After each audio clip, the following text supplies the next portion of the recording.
omnipotent, omniscient, omniprésent, l'alpha et l'oméga, le commencement et la fin.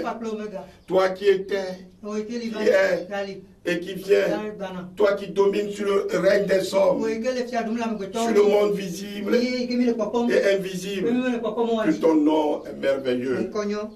En ce nom, tout genou fléchit dans les cieux, sur la terre et sous la terre. Oh, nul n'est comparable à toi. En dehors de toi, il n'y a point de Dieu. Tu es digne de louange et d'adoration. Que ton nom soit exalté à jamais. Reçois toute la gloire. Seigneur, nous ne cesserons jamais de te rendre toute notre reconnaissance pour qui tu es pour nous et pour tout ce que tu fais dans nos vies et au travers de nous. Et nous ne pouvons te remercier assez. Tu es merveilleux. Sans toi, nous ne pouvons rien faire. Sans toi, nous ne sommes rien. Nous voulons vivre pour toi et continuer à te servir. Donne-nous, Seigneur, les moyens et les possibilités de le faire. Nous voulons continuer à te révéler, à te faire connaître à ceux qui ne te connaissent pas ou à ceux qui doutent encore de toi, que tu es le véritable, le Dieu vivant, le seul Dieu digne d'être adoré. Nous voulons continuer à te rendre témoignage, à publier tes refaits, à leur dire qui tu es pour nous, comment nous te connaissons et ce que tu fais pour nous. Nous voulons partager au monde entier ta connaissance. Nous voulons, Seigneur, que tu nous utilises comme des instruments puissants en tes mains pour délivrer les captifs de l'obscurantisme et des puissants des ténèbres, pour le royaume de ton admirable lumière, pour conduire au salut autant d'âmes possibles. Seigneur, continue de nous utiliser pour ébranler et dépeupler le royaume de l'ennemi.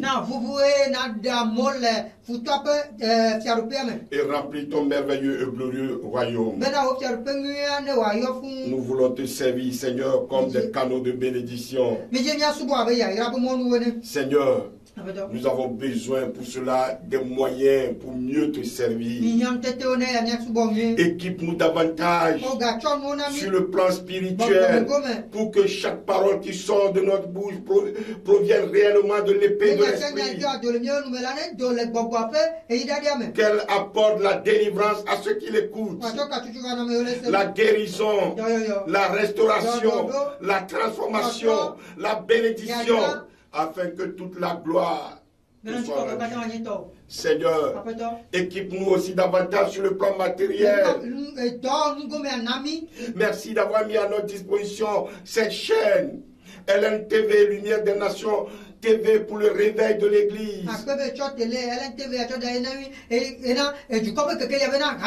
Pour préparer ta venue.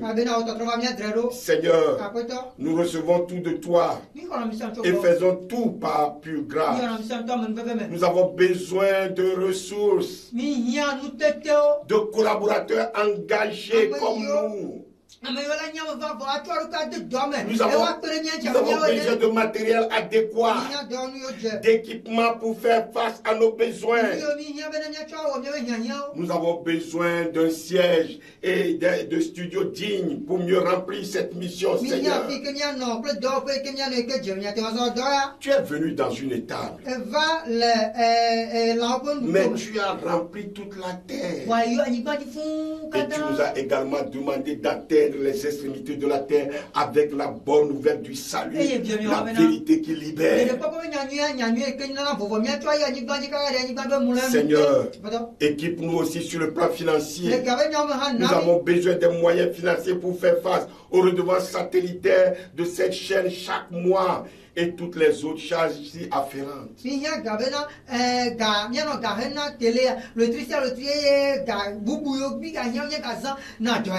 Seigneur, décharge-nous de ce souci. Donne-nous les moyens pour accomplir les projets, les rêves que tu as suscités en nous pour la gloire de ton nom. Tu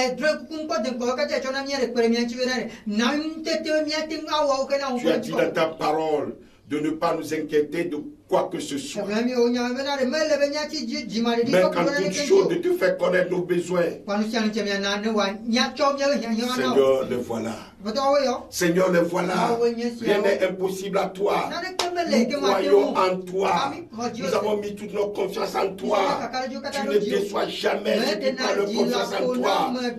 Ta parole est la vérité. Elle est esprit et vie. Confirme-la maintenant, Seigneur. Confirme-la maintenant, Seigneur. Nous te prions au nom de Jésus. Que toutes les portes de bénédiction nous soient ouvertes devant nous. Que celles que l'ennemi a essayé de nous fermer restent grandement ouvertes au nom de Jésus-Christ. Que tout blocage disparaisse. Que toute barrière que l'ennemi cherche à poser devant nous soit dégagée maintenant même au nom puissant de Jésus-Christ. Seigneur, nous te prions de bénir abondamment dans tous les domaines de la vie ceux qui soutiennent cette œuvre. Qu'ils prospèrent merveilleusement dans toutes leurs activités. Car nous savons que c'est ces activités qui leur permettent de nous venir en aide. Ô Seigneur, qu'ils jouissent de la paix partout où ils se trouvent. Qu'ils demeurent sous ta protection, Seigneur. Que chaque semence dans cette œuvre germe et porte beaucoup de fruits dans la vie du semeur et de toute sa descendance au nom merveilleux de Jésus.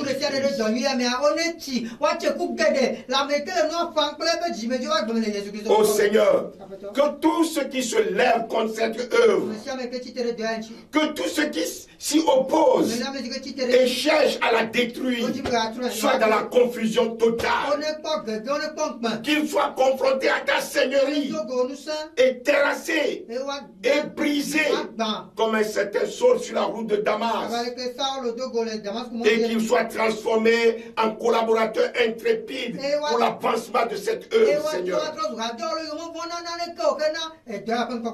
Seigneur, combat tous ceux qui nous combattent et aide-nous à maintenir la victoire que tu nous as acquise. Au moment où ils souhaitent la chute, au moment où ils nous souhaitent la chute, Seigneur, donne-nous l'élévation. Donne-nous l'élévation. Au moment où ils nous souhaitent l'échec, Seigneur, donne-nous la réussite. Au moment où ils nous souhaitent nous voir disparaître, Seigneur, donne-nous la vie et la vie en abondance. Donne-nous la prospérité. Élève-nous devant eux. Seigneur, manifeste-toi avec puissance et gloire dans ce ministère auquel tu nous as appelés. LNTV ne doit pas disparaître. Le magazine Maranatha ne doit pas disparaître, ainsi que toutes les œuvres que nous accomplissons pour toi, pour l'avancement de ton royaume. Nous te supplions au nom de Jésus. Nous te supplions au nom de Jésus. Nous te supplions au nom de Jésus. Seigneur, glorifie ton nom. À toi appartiennent le règne, la puissance et la gloire pour les siècles des siècles. C'est au nom puissant et merveilleux de Jésus que nous avons prié. Amen. Amen. Amen. Ne crains rien, petit troupeau, car votre Père a trouvé bon de vous donner le royaume. Luc 12, verset 32. Shalom, mes très chers frères et sœurs dans le Seigneur. Amis fidèles, téléspectateurs, téléspectatrices, auditeurs, auditrices de l'émission Prépare-toi à la rencontre de ton Dieu. Recevez toutes mes saints baisers, tous mes saints baisers et toutes mes chaleureuses et fraternelles salutations en Jésus-Christ, notre Seigneur et Sauveur. C'est le maître de la moisson qui revient très bientôt. En son nom, donc, je vous salue. Gloire soit rendue à Dieu le Père fidèle qui nous a renouvelé encore sa grâce pour nous permettre de nous retrouver autour de la table du grand roi.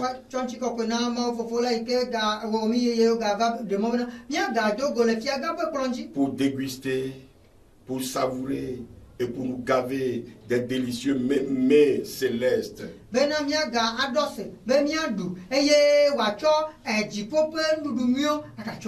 pour notre édification et notre croissance. Heureux le peuple qui connaît le son de la trompette. Il marche à la clarté de ta face, ô Éternel.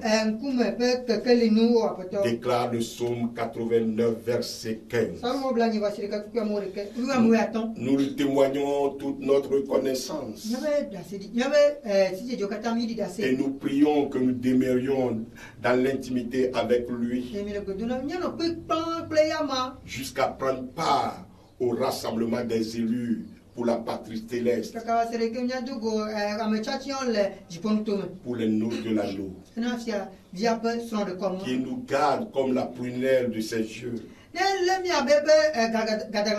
jusqu'à son retour. Pas un pas sans Jésus. Pas un pas sans Jésus. La joie de l'Éternel est notre force. Amen. Mes frères et sœurs dans la foi, Dieu nous a accordé la grâce et le privilège de pouvoir travailler avec lui. Vous aussi, vous avez cette grâce de pouvoir travailler avec lui. Et notre travail chrétien est la mesure de notre zèle et de notre reconnaissance.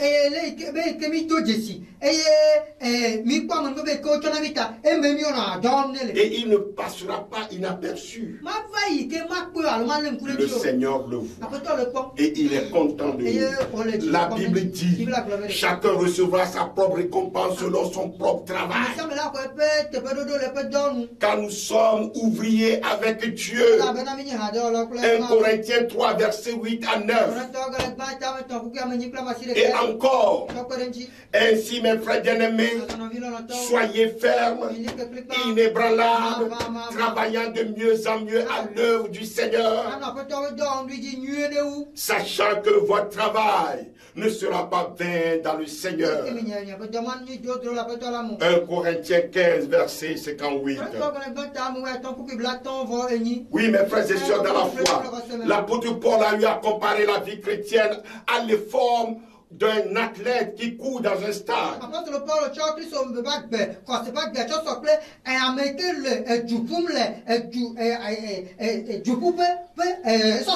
Et ce stade, c'est le monde, environné de témoins invisibles et visibles.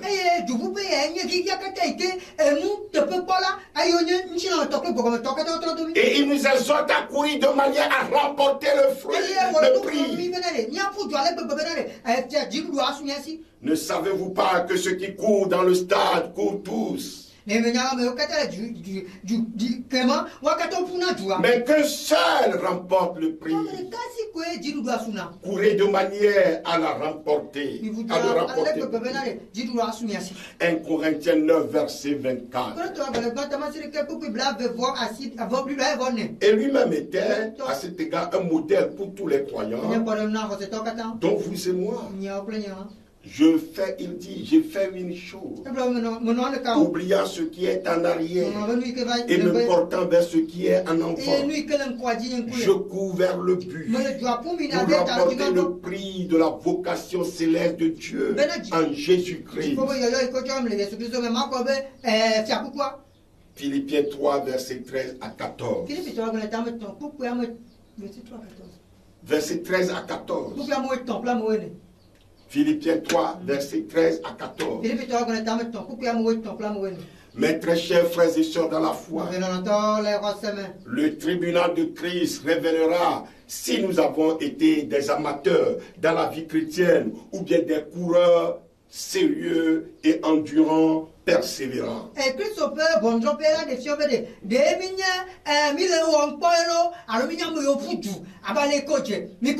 Alors, remporteras-tu le prix de la vocation céleste?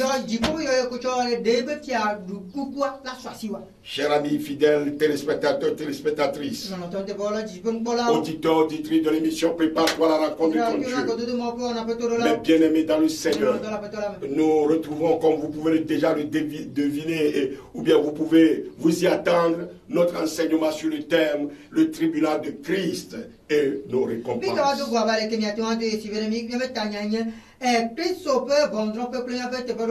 Nous sommes à la troisième partie. Dans mes deux premières interventions, vous avez eu droit au témoignage que j'ai donné sur le ministère du feu. Pasteur Tontania rappelé à Dieu dans la félicité éternelle le 5 juillet 2001.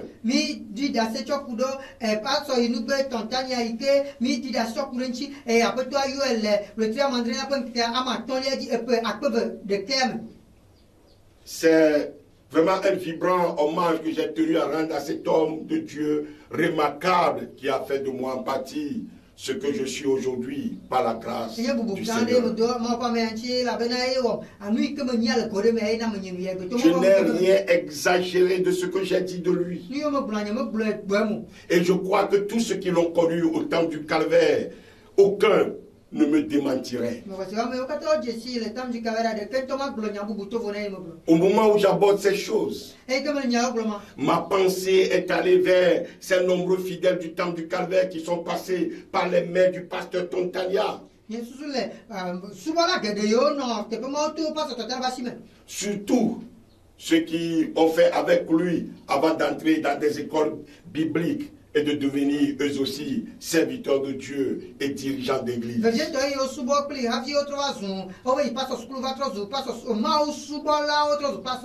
Matthieu 18, verset 12 à 14 nous dit que vous ensemble, si un homme a 100 brebis et que l'une d'elles s'égare, ne laisse-t-il pas les 99 autres sur les montagnes pour aller chercher celle qui s'est égarée?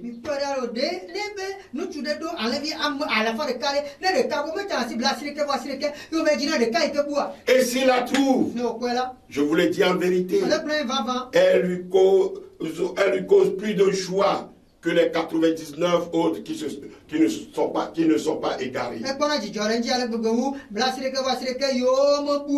De même, ce n'est pas de la volonté de votre Père qui est dans les cieux qu'il se perde un seul de ses petits.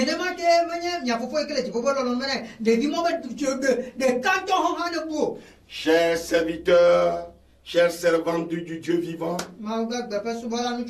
vous qui avez la charge du troupeau du Seigneur, où est la 100e brebis? Où est la 100e brebis? Pensez-y. Cher ami, auditeur, auditrice, qu'as-tu fait de ton frère? Cette question, semble-t-il, a été posée à Caïn.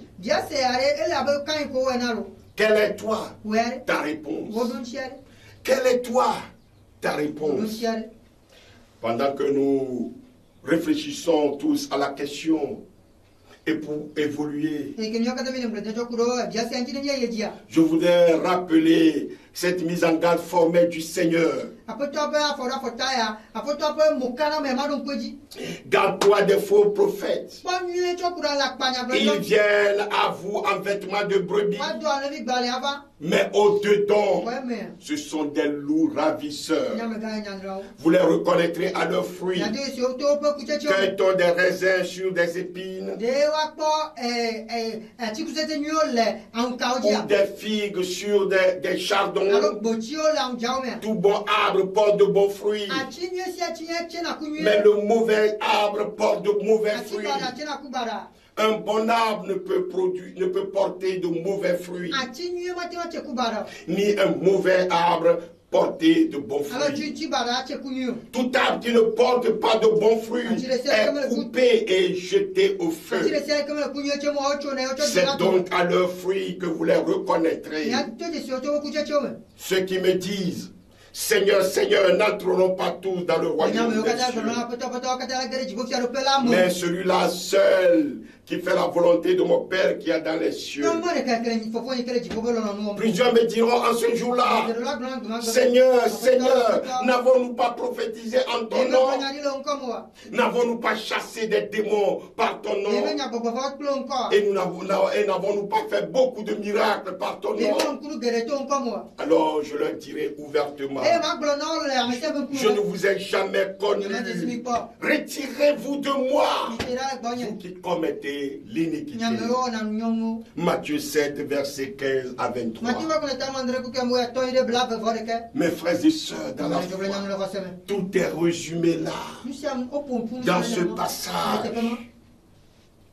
Bien-aimés, si notre cœur ne nous condamne pas, nous avons l'assurance devant Dieu.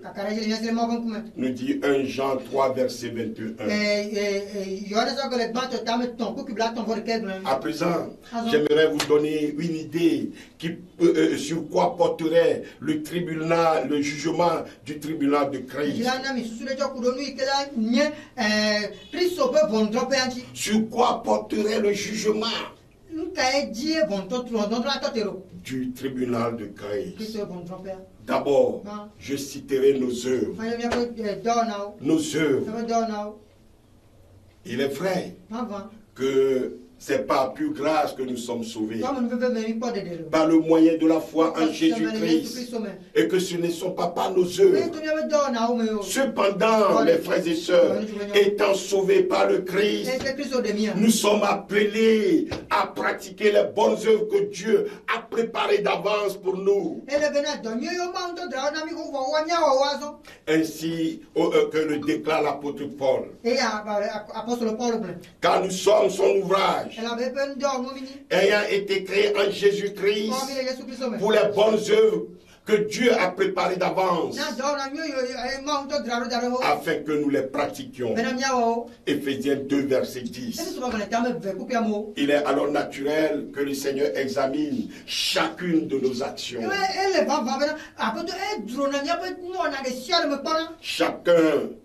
Sachant que chacun soit esclave, soit libre, recevra du Seigneur selon ce qu'il aura fait de bien.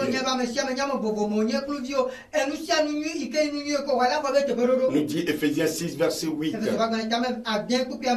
Par ailleurs, l'apôtre Paul nous exhorte en disant: ne nous lassons pas de faire le bien, car nous moissonnerons au temps convenable si nous ne nous relâchons pas. Ainsi donc, pendant que nous en avons l'occasion, pratiquons le bien envers tous et surtout envers les frères en la foi. Galates 6, versets 9 à 10. Frères et sœurs, nos œuvres n'ont de valeur que si elles sont basées sur Christ. Christ, notre seul fondement. Mais sur cette base, le chrétien peut bâtir de différentes manières. La Bible nous rappelle cela. Et nous savons aussi, dans la vie pratique, que c'est la vérité. Nos œuvres peuvent être malheureusement inspirées par l'égoïsme, l'orgueil, l'envie, la volonté propre. Nous pouvons hélas prier, faire l'aumône et même prêcher l'évangile en nous recherchant nous-mêmes.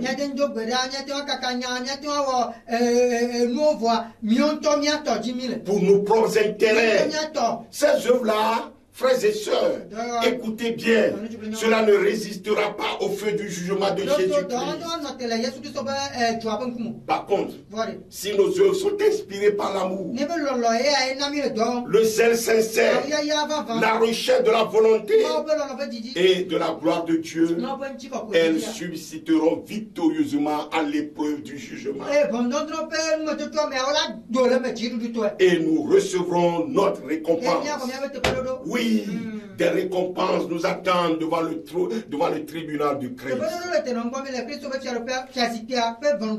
Je crois bien qu'au ciel, l'on parlera des œuvres lorsque l'on parlera des œuvres. Il y aura aussi le magazine Maranatha. On parlera aussi de cette chaîne de télévision LNTV, Lumière des Nations TV. On parlera de cette radio. Et on mentionnera le nom de tous ceux qui ont contribué à l'avancement de cette œuvre. On parlera. On n'oubliera rien. Deuxièmement, il y a le témoignage chrétien. Ça passera devant le trône et le tribunal du Christ. Parce que les paroles du Seigneur Jésus même sont formelles. Quiconque se déclarera publiquement pour moi, je me déclarerai moi aussi pour lui devant mon Père qui est dans les cieux. Mais quiconque me reniera devant les hommes, je le renierai aussi devant mon Père qui est dans les cieux. Nous dit-il dans Matthieu 10, versets 32 à 33. Mes frères et sœurs, le Seigneur examinera donc la manière dont nous aurons en parole et en acte proclamer son nom ici-bas.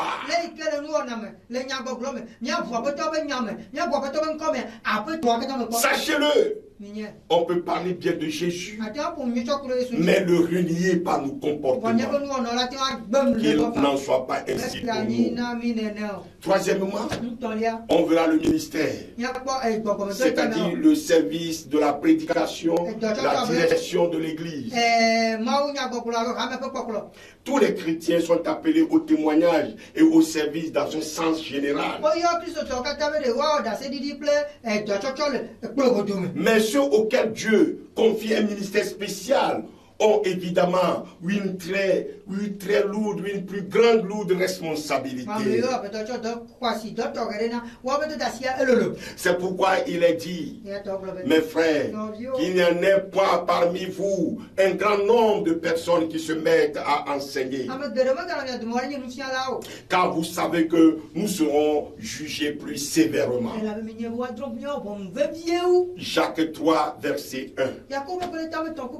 Et aussi, à tout le monde, obéissez à vos conducteurs et ayez pour eux de la déférence, car ils veillent sur vos âmes comme devant en rendre compte.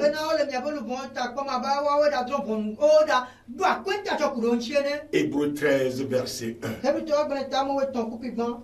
Paul était heureux, mes frères et sœurs, de pouvoir dire aux anciens d'Éphèse: je vous déclare aujourd'hui que je suis pur du sang de vous tous. Car je vous ai annoncé tout le conseil de Dieu sans en rien cacher.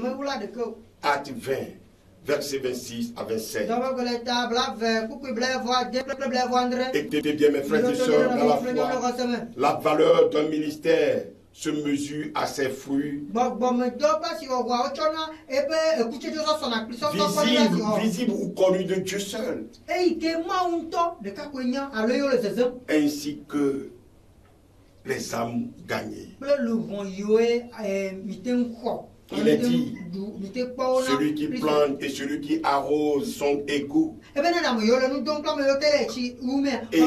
Et chacun recevra sa propre récompense selon son propre travail. 1 Corinthiens 3, verset 8. Et je citerai aussi en quatrième position l'usage de nos biens matériels.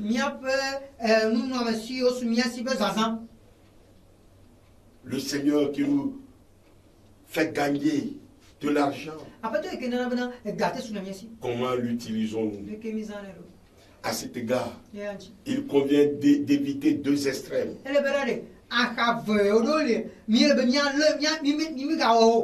D'une part, faire de l'argent une idole. Et d'autre part, prétendre qu'il est trop matériel pour avoir un quelconque rapport avec la vie spirituelle. Et ceci, parfois, pour pouvoir l'utiliser à son aise.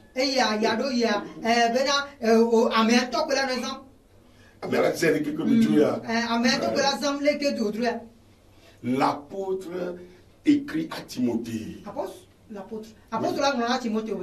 Dieu nous donne avec abondance toutes choses pour que nous en jouissions.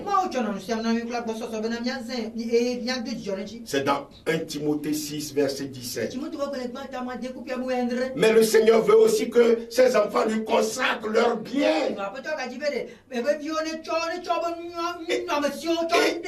Et les emploient selon sa volonté. Cet usage des biens matériels, des biens temporels, sera jugé ou récompensé aussi devant le tribunal de Christ.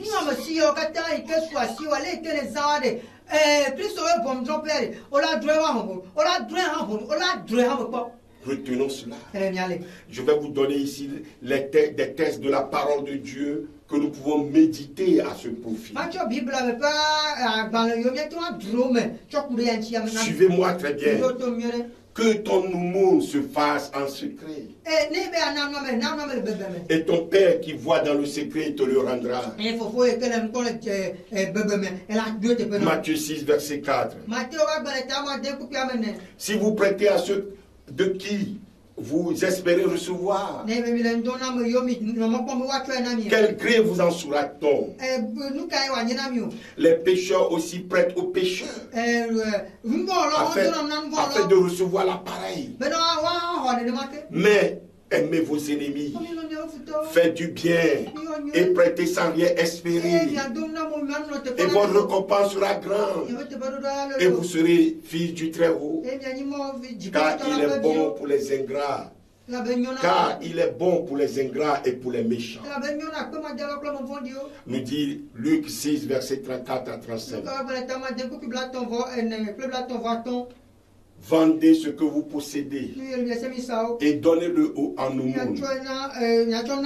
Faites-vous des bourses qui ne suisent point. Un trésor inépuisable dans les cieux, où le voleur n'approche point et où la teigne ne détruit point. Car là où est votre trésor, là aussi sera votre cœur. Luc 12, verset 33 à 34.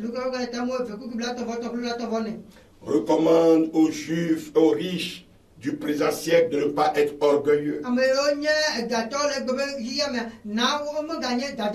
de ne pas mettre leur espérance dans les richesses incertaines, mais de la mettre en Dieu qui nous donne avec abondance toutes choses pour que nous en jouissons. Recommande-leur de faire du bien, d'être riche en bonnes œuvres, d'avoir de la libéralité, de la générosité et de s'amasser ainsi pour l'avenir un trésor placé sur un fondement solide,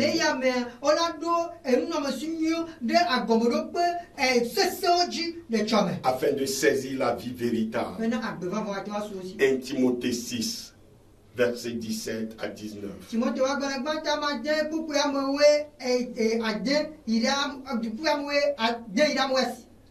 Verset 17 à 19. Si quelqu'un possède les biens du monde et que voyant son frère dans le besoin, il lui ferme ses entrailles, comment l'amour de Dieu demeurera-t-il en lui? 1 Jean 3, verset 17. Ceci va également pour les besoins de l'œuvre de Dieu, pour les besoins du ministère, Vous avez les moyens. Vous ajoutez maison sur maison, voiture sur voiture, bien sur bien, alors que vous avez l'occasion de soutenir l'œuvre de Dieu. Et vous ne le faites pas. Et les âmes meurent et finissent en enfer. Jugez en vous-même. Mes frères et sœurs, notons encore ce grand principe au sujet de la libéralité. Sachez-le, celui qui sème peu moissonnera peu, et celui qui sème abondamment moissonnera abondamment. Que chacun donne comme il a résolu à son cœur, sans tristesse ni contrainte, car Dieu aime celui qui donne avec joie. 1 Corinthiens 9, versets 6 à 7. À cet effet, mes frères et sœurs, je crois que le chrétien doit aller jusqu'au-delà de la dîme. La dîme est prônée aujourd'hui, est recommandée dans beaucoup d'églises aujourd'hui. Mais nous pensons que le chrétien doit aller au-delà de la dîme. Nous sommes tous des intendants de Dieu. Chacun de nous a la responsabilité d'user spirituellement de ses biens matériels pour plaire à Dieu, pour plaire à leur véritable propriétaire, Dieu.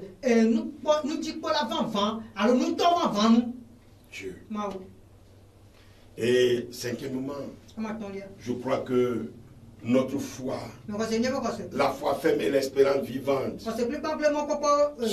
sera devant le tribunal de Christ. L'Écriture déclare en effet: n'abandonnez pas votre assurance à laquelle est attachée une grande rémunération. Hébreux 10, verset 35.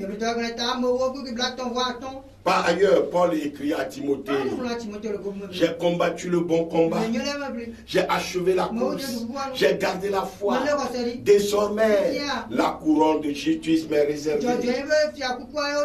Le Seigneur, le juste et juge, me la donnera dans ce jour-là, et non seulement à moi, mais encore à tous ceux qui auront aimé son avènement.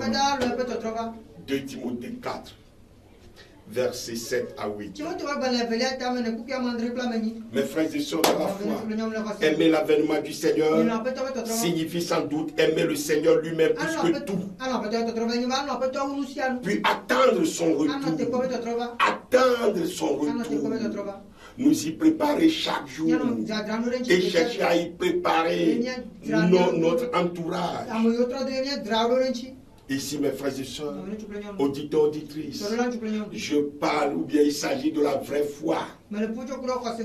La foi vivante, la foi qui sauve, la foi qui vient de l'écoute et de la méditation de la parole de Dieu, de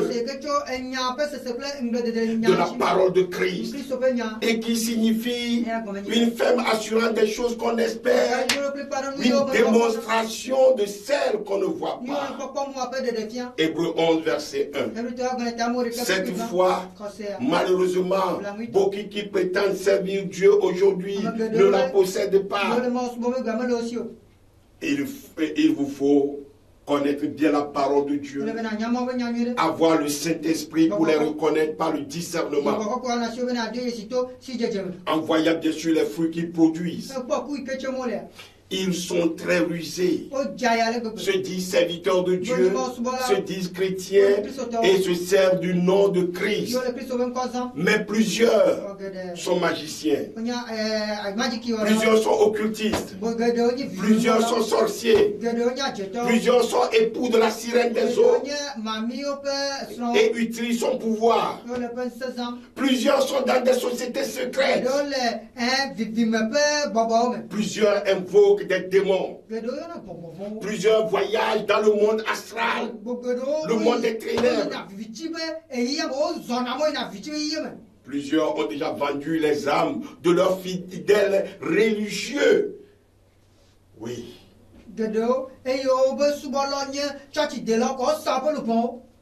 Plusieurs consciemment travaillent pour Satan. Et sont tous des loups ravisseurs, vêtus en peau d'agneau.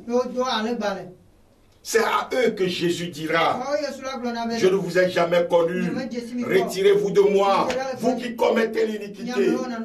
Matthieu 7, verset 23. Sans exagération, je peux dire que je connais l'église du Togo au moins, son évolution. Je sais qui est qui et qui fait quoi. Je sais quand cette église dynamique a commencé à tiédir, à sombrer, à sommeiller. Je sais quand et qui a introduit en son sein telle ou telle fausse doctrine, telle ou telle doctrine de démon, car je n'avais pas hésité à sonner la trompette pour avertir, pour dénoncer. On rétorquait qu'il n'y a pas eu de ministère de dénonciation dans la Bible.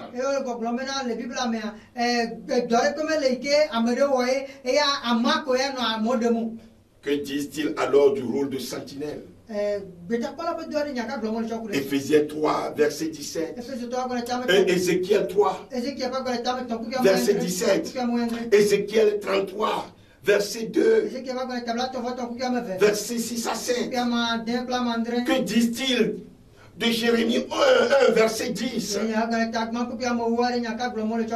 J'ai même eu à travers mes écrits, avec des preuves bien établies, empêcher certains de ces faux prophètes et enseignants étrangers, et non des moindres, à venir au Togo.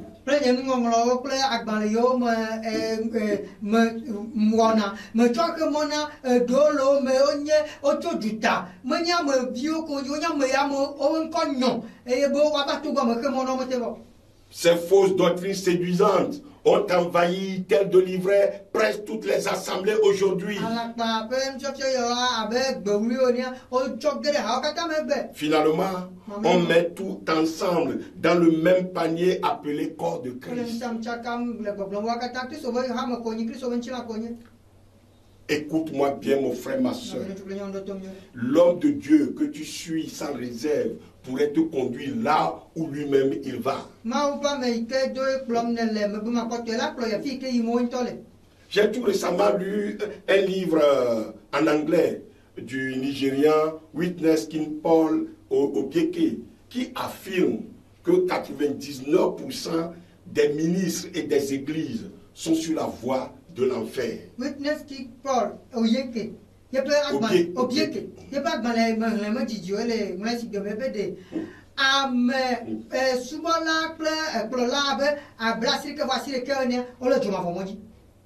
il a cité des noms. Quoique je trouve cela exagéré, je crois, mes frères et sœurs, que ce qui est important pour nous tous,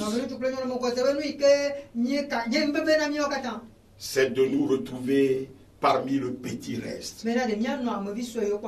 Car Dieu s'est toujours réservé un petit reste qui lui est fidèle. Restons fidèles et persévérants à Dieu. Alors, je vois en dernière position. En tout cas, il y aura beaucoup d'autres choses, mais c'est ce que moi j'ai relevé. En dernière position, j'ai relevé les souffrances. Devant le tribunal de Christ. Frères et sœurs dans la foi, que personne ne vous trompe. Fuyez les faux évangiles qui sont actuellement prêchés et qui séduisent bon nombre de chrétiens dans cette ère de l'apostasie.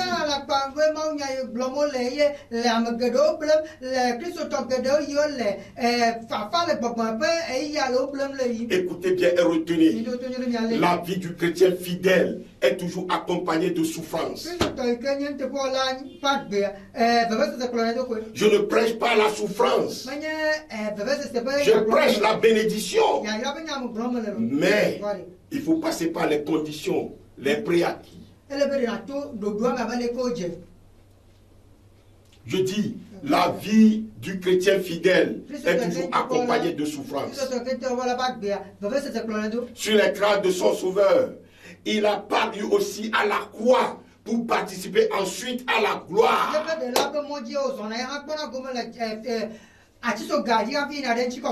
Je crois que vous avez compris et que vous avez entendu mon témoignage. Jésus lui-même a déclaré: heureux serez-vous lorsqu'on vous outragera, qu'on vous persécutera et qu'on dira faussement de vous toutes sortes de mal à cause de moi. Réjouissez-vous et soyez dans l'allégresse, parce que votre récompense sera grande dans les cieux. Car c'est ainsi qu'on a persécuté les prophètes qui ont été avant vous. Matthieu 5, verset 11 à 12. Votre récompense sera grande dans les cieux, devant le tribunal du Christ. Alléluia. L'apôtre Pierre aussi déclare: réjouissez-vous au contraire de la part que vous avez aux souffrances de Christ, afin que vous soyez aussi dans la joie, dans l'allégresse, lorsque votre gloire apparaîtra. 1 Pierre 4, verset 13. Quant à l'apôtre Paul, il écrit aux Corinthiens: nos légères afflictions du moment présent produisent pour nous, au-delà de toute mesure, un poids éternel de gloire.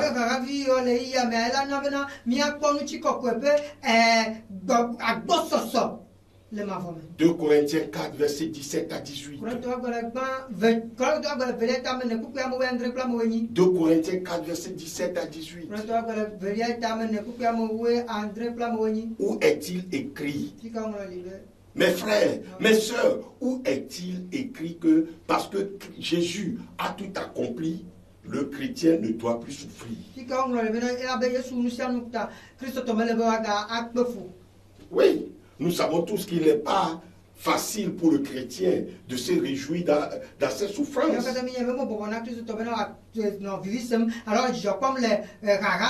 Il le peut néanmoins avec l'aide de Dieu, avec l'aide du Saint-Esprit, le consolateur, s'il a la conviction que les souffrances du temps présent ne sauraient être comparées à la gloire à venir qui sera révélée pour nous.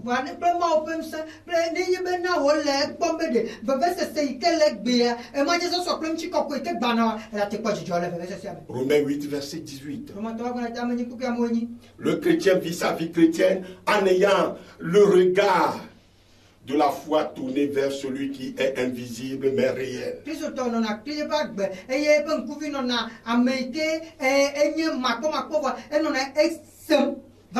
Mais réel, qu'il aime, qu'il veut servir avec un cœur tout entier à lui.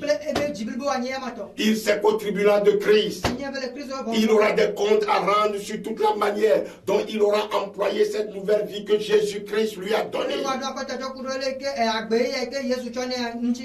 Je vais alors me saisir de cette occasion pour expliquer le nom que porte mon église, Temple du Calvaire. C'est un propos dont j'ai pris connaissance des natures, le sens du nom que porte cette assemblée.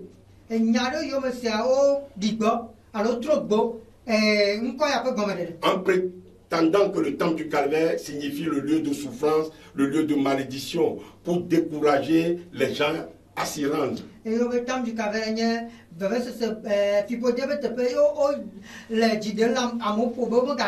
Un certain Dogma Emmanuel, qui se dit évangéliste, s'est illustré. À ce propos, il aurait même prétendu publiquement avoir eu une révélation à cet effet.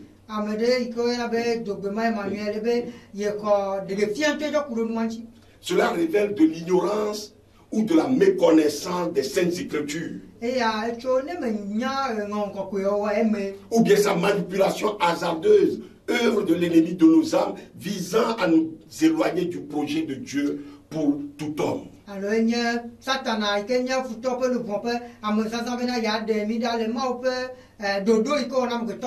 réalité, le temple du Calvaire signifie le lieu de défaite de Satan. Le lieu où le diable a été vaincu.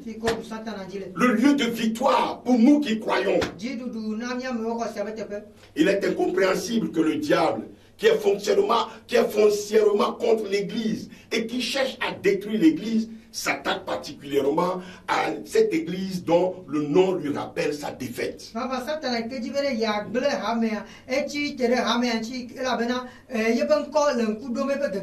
Mais nous sommes rassurés et confiants que le fondateur de l'église lui-même, le chef de l'église, Jésus-Christ, qui est en même temps la tête de l'église, a formellement déclaré qu'il bâtira son église et que les portes du séjour des morts n'éprouveront point contre elle. Matthieu 16, verset 18. Étant entendu que l'église, c'est vous et moi, c'est aussi l'ensemble des croyants qui se réunissent en un lieu donné pour adorer. Ce n'est donc pas le bâtiment que nous pouvons considérer comme lieu de culte, comme lieu de réunion des croyants. Nous sommes le temple du Dieu vivant. Et le bâtiment construit où se réunit un certain nombre de croyants porte alors le nom du temple du Calvaire.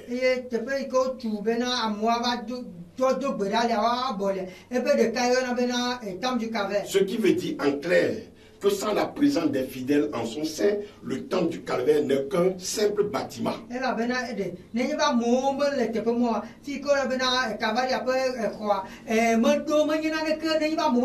le Seigneur n'a aucune considération pour un simple bâtiment. Est-ce que vous me comprenez?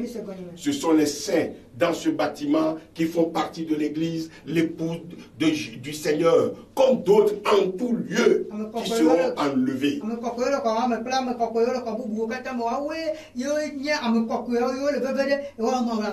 Après l'enlèvement de l'église, ces bâtiments construits par certains aujourd'hui à coût de centaines de millions, pour d'autres de milliards, pour se faire un nom, et qui font aujourd'hui leur fierté, vont rester.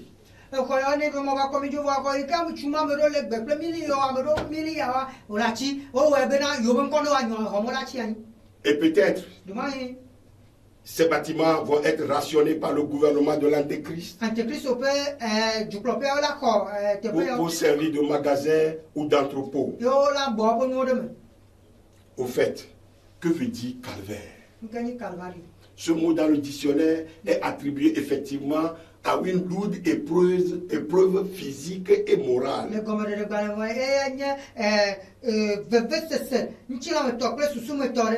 Épreuve. À une lourde épreuve physique et morale. D'où souffrance. Alors, la première question que nous devons nous poser tous ici est: est-ce que le chrétien est exempt d'épreuves et de souffrances? La réponse est évidemment non, comme je viens de le souligner tantôt. Je vais encore vous renvoyer à la lecture de l'épître de Jacques. Jacques 1, verset 2 à 4, qui dit: mes frères, regardez comme un sujet de joie complète les diverses épreuves auxquelles vous pouvez être confrontés, sachant que l'épreuve de votre foi produit la patience. Ensuite, à la lecture d'Hébreux 2, verset 18, car ayant été tenté lui-même dans ce qu'il a souffert, il peut secourir ceux qui sont tentés. Et aussi, dans la lecture de 1 Corinthiens 10, verset 13, aucune tentation ne vous est survenue qui n'ait été humaine. Et Dieu qui est fidèle ne permettra pas que vous soyez tentés au-delà de vos forces. Mais avec la tentation, il préparera aussi le moyen d'en sortir afin que vous puissiez la supporter. Frères et sœurs, dans ces deux passages, le mot tentation et tenter veulent exactement dire épreuve et être éprouvé. Les épreuves renvoient de toute évidence à la notion de souffrance.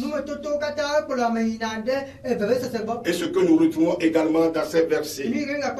2 Timothée 3, verset 12. Or, ceux qui veulent vivre pieusement en Jésus-Christ seront persécutés. La persécution est égale à la souffrance.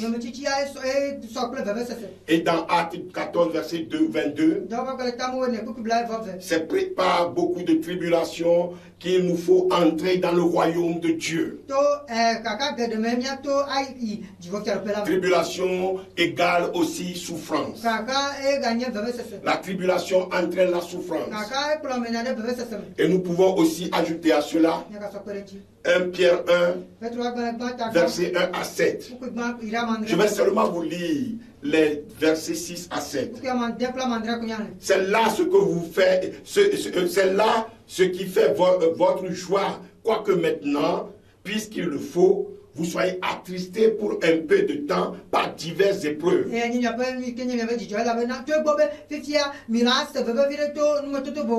Afin que l'épreuve de votre foi, plus précieuse que l'or périssable, qui cependant est éprouvé par le feu, est pour résultat la louange, la gloire et l'honneur.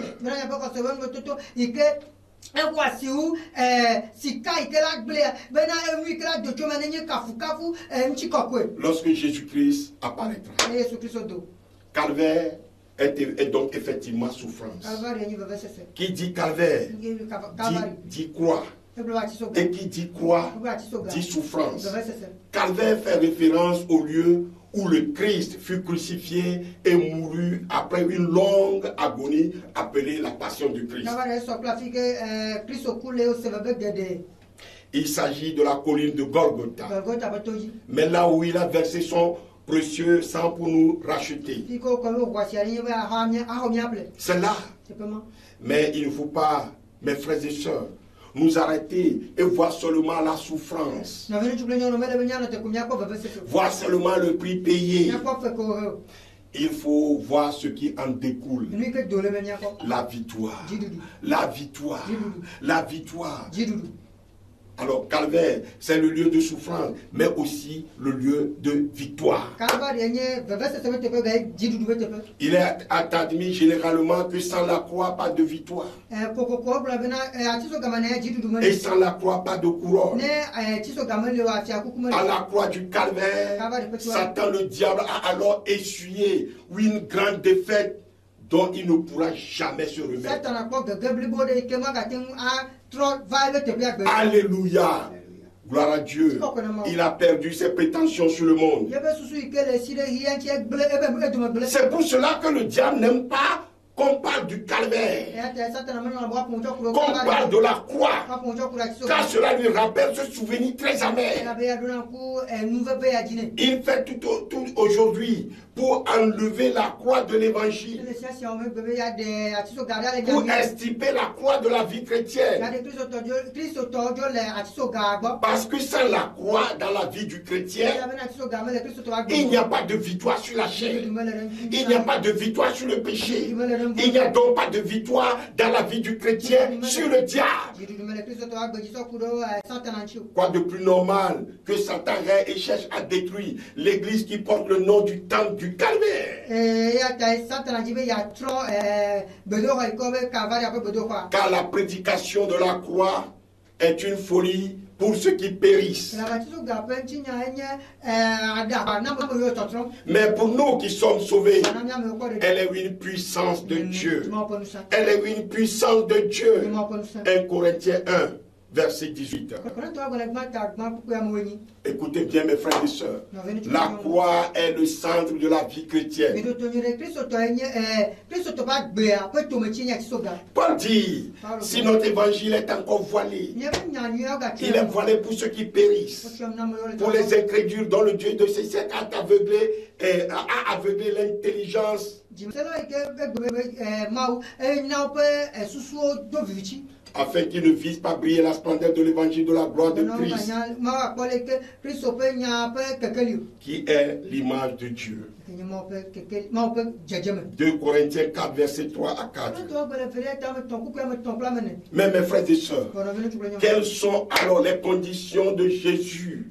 Ces conditions qu'il a posées à ceux qui désirent le suivre. Sinon la condition qu'il a posée. La croix.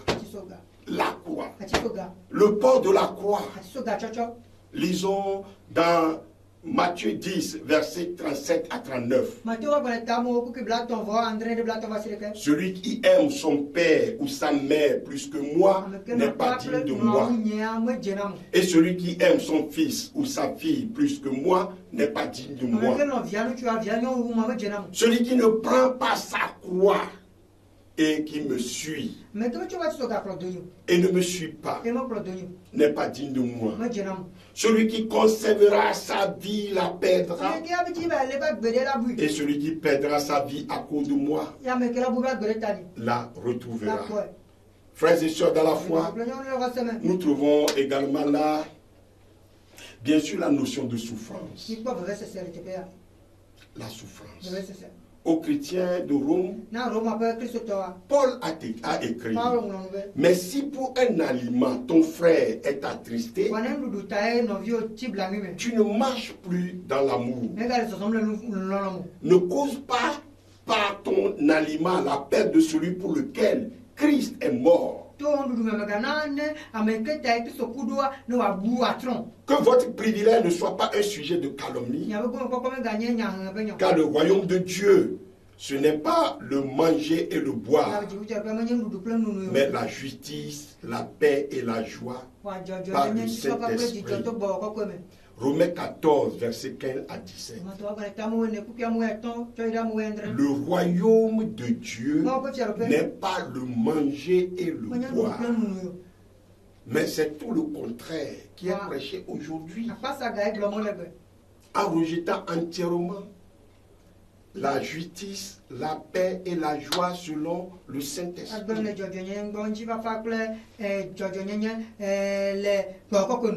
Frères et sœurs, pour suivre Jésus, il y a un prix à payer. Il y a certainement un prix à payer. Sommes-nous prêts et décidés à payer ce prix? Sommes-nous prêts? Je vais encore vous ramener aux conditions pour suivre Jésus.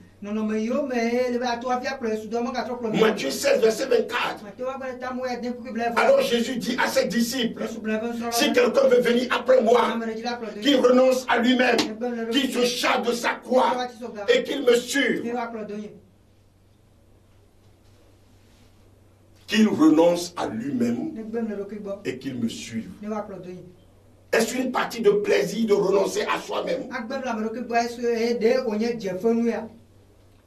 Nous voyons les mêmes choses qui se retrouvent également en Marc 8, verset 34.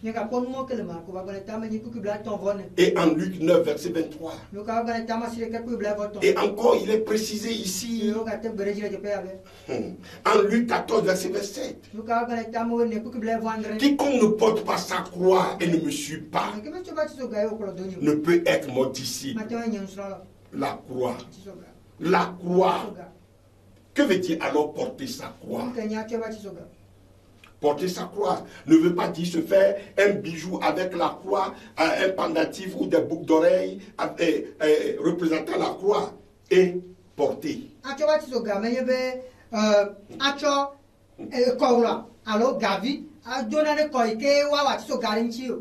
Porter sa croix et renoncer à soi-même veut signifier la même chose. C'est cesser d'agir pour satisfaire ses intérêts égoïstes, ses intérêts charnels, les désirs de la chair, sa convoitise, et se soumettre plutôt à l'obéissance à Christ, à son évangile, à la parole de Dieu, à la volonté de Dieu. Et il s'agit ici bien sûr de la crucifixion de la chair, dont les désirs sont contraires à ceux de l'esprit. Ce qui est mentionné dans Galates 5, verset 17 à 25. Donc, mes frères et sœurs dans la foi, nous sommes appelés à mener une vie de sanctification si nous sommes disciples de Jésus-Christ, si nous sommes vraiment des chrétiens, et mener une vie de sanctification, une vie de sainteté à laquelle nous sommes appelés, n'est pas sans souffrance. La crucifixion de la chair, mes frères et sœurs, n'est pas exempt de souffrance. Mais c'est surtout la victoire sur le péché. La victoire sur le péché et sur le diable. Je répète, la victoire sur le péché et sur le diable. Quand nous disons que nous sommes vainqueurs, plus que vainqueurs en Jésus-Christ, voilà ce que ça signifie. Qui me dira le contraire? Romains 6, verset 6 dit, sachant que notre vieil homme a été crucifié avec lui, afin que le corps du péché soit détruit, pour que nous ne soyons plus esclaves du péché. Voilà justement, mes frères et sœurs, ce que le diable n'aime pas. Le diable a horreur de cela. Alors je crois que la vision des missionnaires qui ont mis sur pied dans les années 60 cette église et qui l'ont baptisée Temple du Calvaire,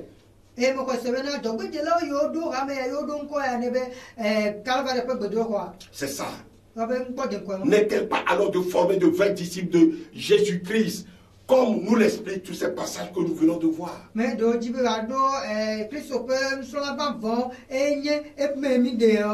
Nul doute. Et je crois que c'est ce que le pasteur Tontania s'était investi à faire. En tout cas, en ce qui me concerne, moi personnellement, mon témoignage en dit long. Au temps du calvaire, c'est Christ crucifié, scandale pour les juifs et folie pour les païens qui est prêché, qui est enseigné. C'est cet évangile qui est prêché en référence à 1 Corinthiens 1 verset 23. En tout cas, c'est ce que le pasteur Tontania prêchait. Et c'était la vision de ceux qui avaient mis en place cette église. L'apôtre Paul, parlant sous l'inspiration, dit dans 1 Corinthiens 2 verset 8, qui ne veut avoir la pensée de savoir parmi nous autre chose que Jésus-Christ et Jésus-Christ crucifié.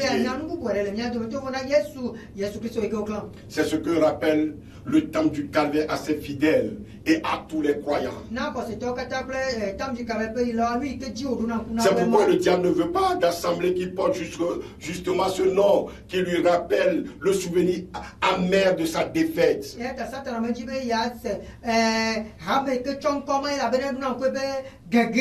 Et c'est aussi pourquoi il essaie de décourager, d'en éloigner des âmes en quête du vrai salut. Toute église qui n'est pas dans cette vision s'écarte de la sainte doctrine du Christ. C'est à la croix du Calvaire à Golgotha que Christ a remporté la plus grande victoire sur Satan le diable. L'a dépouillé totalement et l'a mis publiquement en spectacle. Alléluia. Alléluia. Cette victoire est aussi notre victoire. Gloire à Dieu. C'est aussi notre victoire aujourd'hui. La victoire de tous les vrais chrétiens de par le monde. Gloire à Dieu. La croix est au centre de la chrétienté. En vérité, il n'y a pas de chrétienté sans la croix. Et il n'y a pas d'évangile sans la croix. Et il n'y a pas de la foi sans la croix. Le temple du Calvaire regroupe des chrétiens qui ont en partage alors les souffrances de Christ et en même temps sa victoire sur les forces et sur les puissances des ténèbres, les démons et Satan au nom de Jésus-Christ.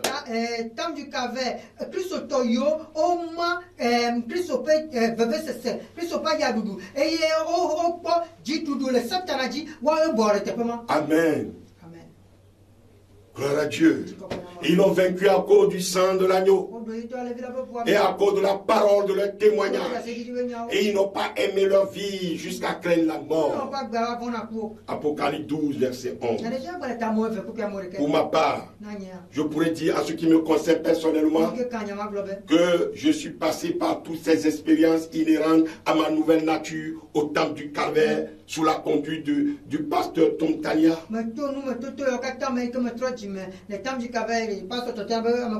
Pour pouvoir affirmer aujourd'hui que la persécution est d'ailleurs une bénédiction pour le chrétien. Comme Jésus l'a laissé entendre à Pierre. Rapporté par Marc 10, verset 29 à 30. Je vous le dis en vérité, il n'y a personne qui a quitté à cause de moi et à cause de la bonne nouvelle sa maison et ou ses frères, ou ses soeurs, ou sa mère, ou son père, ou ses enfants, ou ses biens, ou ses terres, ne reçoivent au centuple. Présentement, dans ce siècle-ci, des maisons, des frères, des soeurs, des mères, des enfants et des terres, avec les persécutions. Et dans le siècle à venir, la vie éternelle. Oh mes frères et sœurs, j'ai connu la persécution. J'ai connu des privations. J'ai connu la souffrance. J'ai connu l'abandon total de toute ma famille. J'ai connu des embêtements. On s'est moqué de moi. On a craché sur moi. On a versé du sable dans mes yeux pour tenter de me poignarder. J'ai été kidnappé et est disparu de la circulation, gardé dans un cachot sombre et chaud, sans nourriture pendant près d'un mois.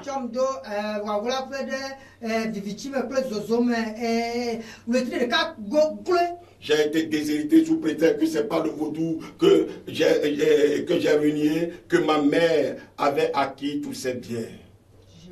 J'ai été déshérité.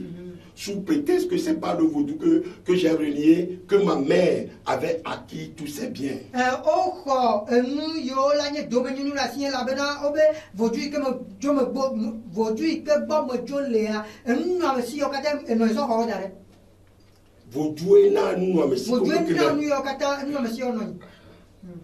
Et j'ai connu, dans ma première année de conversion, 4 fois de suite la détention. Et c'était le pasteur Tontania que Dieu avait laissé à mes côtés pour me soutenir dans ces terribles épreuves. Pour m'exhorter dans ma nouvelle foi et assurer mon suivi. Avant que ces persécutions inouïes ne commencent, tout juste au début de ma conversion, je me souviens, le Seigneur avait pris soin de se révéler lui-même à moi dans une vision pour me dire, ne crains rien, je suis avec toi. Au moment même où je ne savais pas que ces paroles se trouvent dans la Bible. Très éprouvé, je venais ce jour-là de m'agenouiller au pied de mon lit et après avoir crié à Dieu sans savoir même comment vraiment prier,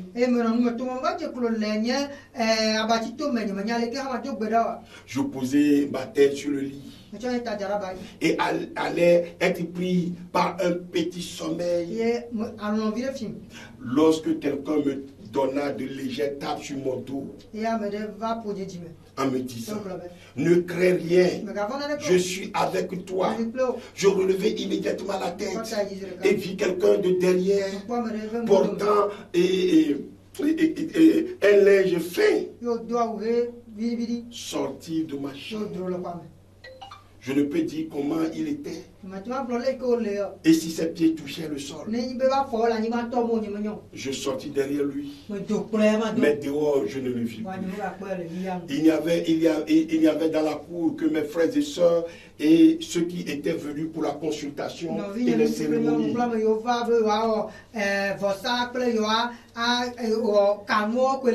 Et c'est celui qui m'a conduit à Christ. Lorsque je m'étais rendu chez lui pour lui expliquer ce qui venait de m'arriver,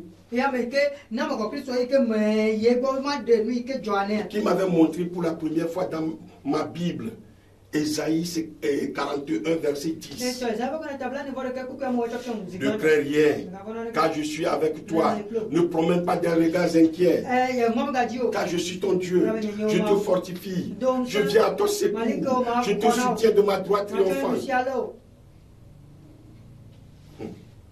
Quand ils avaient décidé ma 5e arrestation, Dieu a fait qu'ils étaient tombés sur un avocat. Un de mes amis, aujourd'hui responsable de parti politique, à qui ils avaient demandé de tout faire pour m'envoyer mourir en prison. Et qu'ils étaient prêts à payer tout ce qu'ils réclameraient. Cet ami avait voulu plutôt prendre ma défense.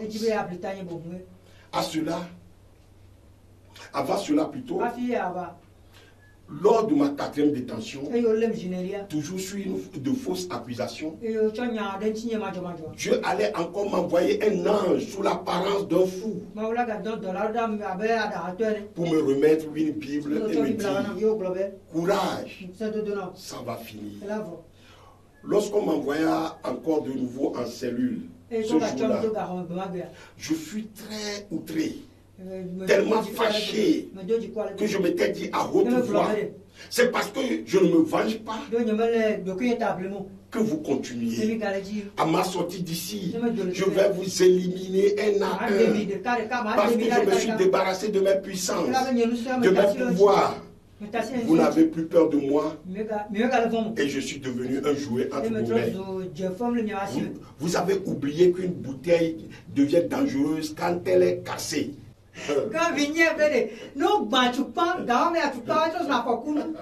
En disant cela, mes pensées étaient allées vers ces choses.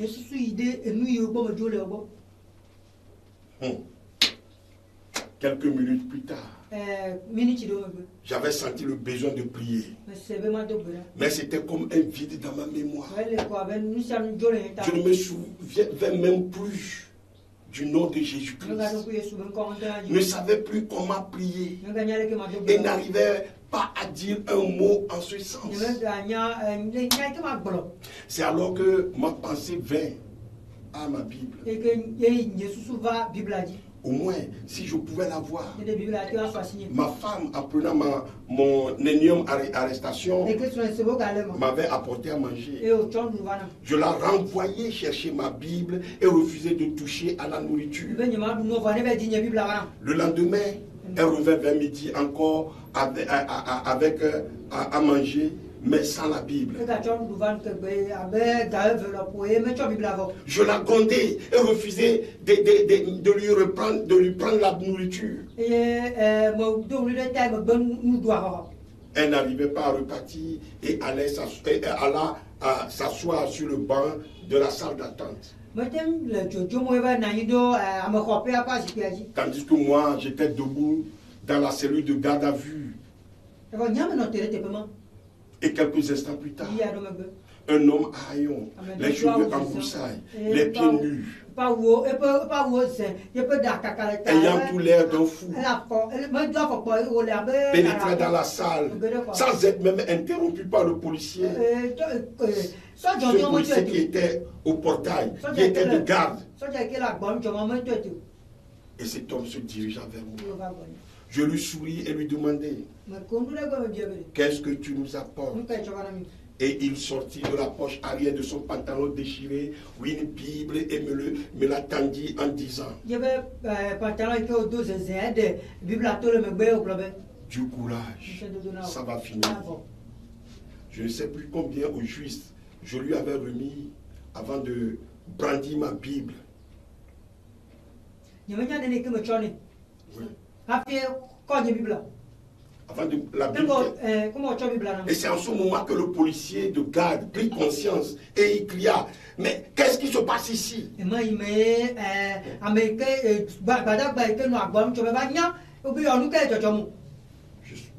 levai ma Bible et je dis au policier, voilà ce qu'il nous a apporté.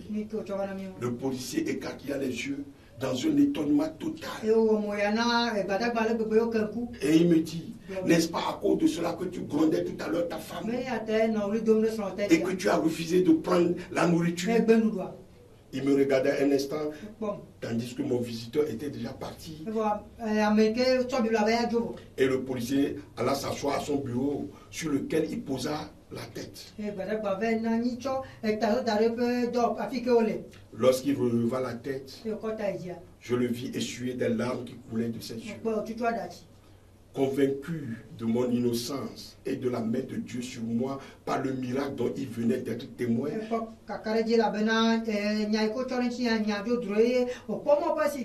ce policier me prit ce jour-là en affection et me racontait comment les miens venaient me charger devant le commissaire. Et il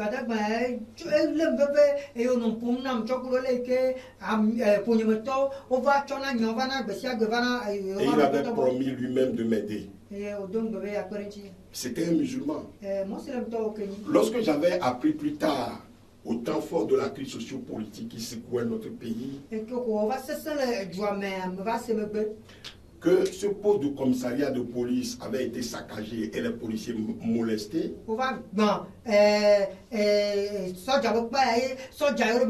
j'avais eu une pensée à lui. Et je m'étais rendu là et n'avais vu personne. Quelques mois plus tard, avec ma femme, je le croisais dans la rue. Et il me fit comprendre qu'il est devenu lui aussi chrétien comme nous. Alléluia.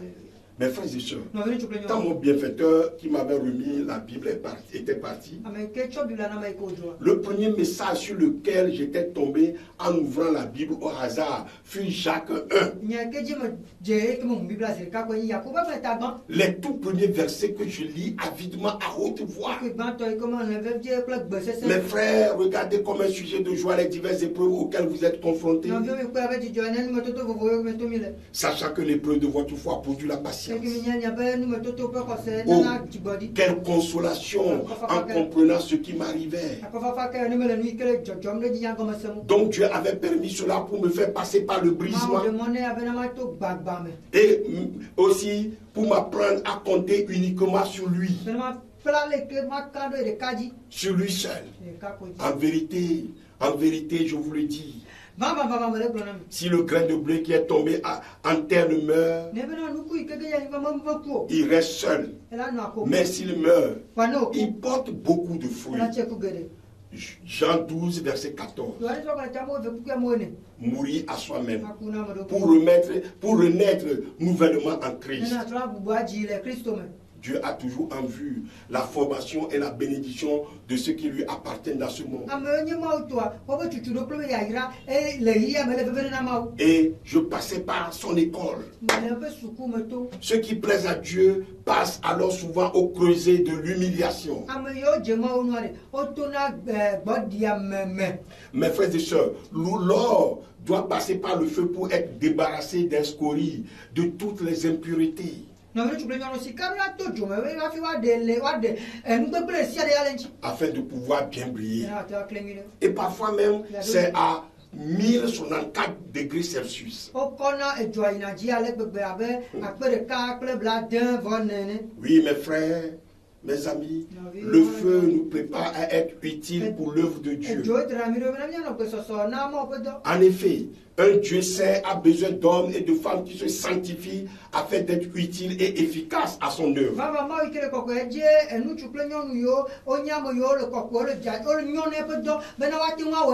Et il est fait passer par le brisement. Lisez vous-même Proverbe 25, verset 4. Et 1 Pierre 1, verset 7. Tous les grands hommes de Dieu dans la Bible sont passés par là. Notons par exemple que David, dans le creuset de sa vie, vaut mieux que Salomon dans la prospérité.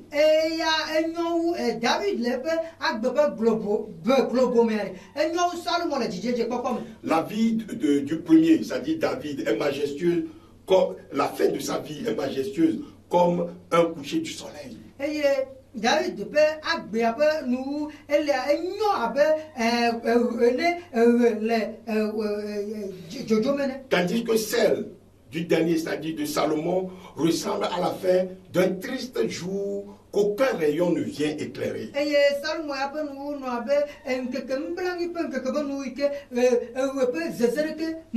Mon frère, ma soeur, veux-tu être un vase d'honneur dans la maison de l'Éternel? Sois prêt à être éprouvé.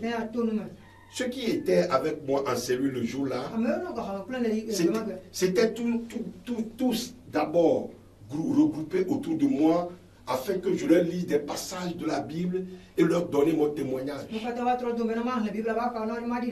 Et cette Bible passait de main en main. Il y avait même un traité inclus et qui était inclus et qui nous avait beaucoup réconfortés. Presque tous avaient accepté de recevoir Jésus-Christ comme leur Seigneur et Sauveur personnel. Et à leur sortie étaient partis au temple du Calvaire voir le pasteur Tontania. 3 d'entre eux y étaient restés. Frères et sœurs, c'était lors de cette 4e détention que le pasteur Tontania, en me rendant visite avec sa femme, m'avait demandé si je priais pour ceux qui me persécutaient ainsi.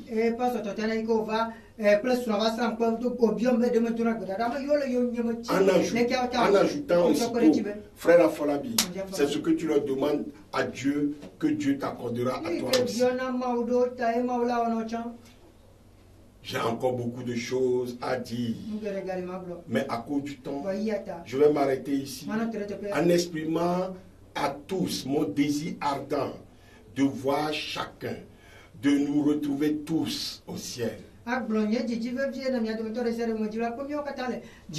Je leur ai dit, le pasteur ou le prédicateur que tu suis pourrait t'amener là où lui-même va.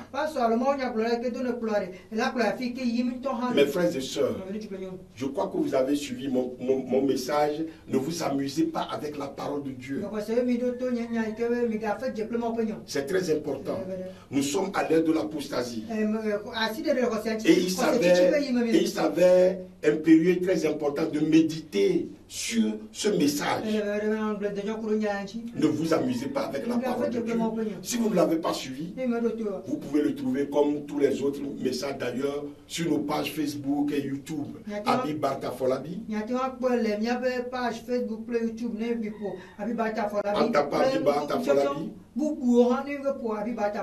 Ou bien sur ou bien tapant LNTV. Ou bien alors contactez-nous par WhatsApp. Sur le plus 228 90 03 60 86. Plus 228 90 03 60 86. Ce serait avec plaisir que je vous l'enverrai. Mes frères et sœurs, pour terminer, je dois vous préciser que notre vision doit être le ciel. Notre vision doit être le ciel. Si ce n'est pas ton cas, tu perds ton temps dans l'église. Mais il y a aussi des conditions pour s'y rendre. Dieu est formel. Jésus-Christ est formel. Nous ne pouvons pas tracer nos propres voies ou imposer à Dieu nos conditions. La parole de Dieu est très claire. Et des récompenses nous y attendent devant le tribunal de Christ. C'est ce que nous essayons de voir. Ceci doit davantage nous stimuler, nous motiver davantage dans notre foi. Le Seigneur Jésus dit, quiconque met la main à la charrue et regarde en arrière n'est pas propre au royaume. Luc 9, verset 102. Souvenons-nous, mes frères et sœurs, de la femme de Lot. Genèse 19, verset 26. La femme de Lot regarda en arrière et elle devint une statue de sel. Que la grâce du Seigneur continue de nous soutenir. Amen. Amen.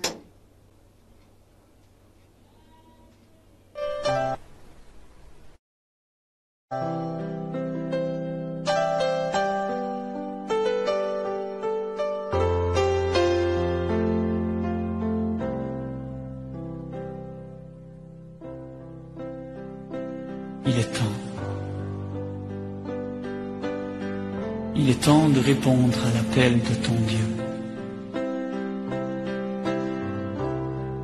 Il est temps de sortir de l'ombre. Il est temps d'ouvrir les yeux.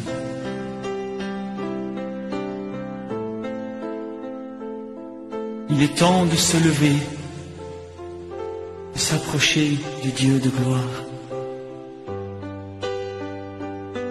Il est temps de se soumettre à sa volonté. Il est temps de vivre à ses côtés. Il est temps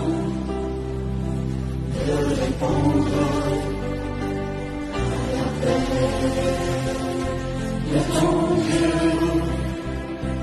Il est temps de sortir de l'ombre. Il est temps d'ouvrir les yeux.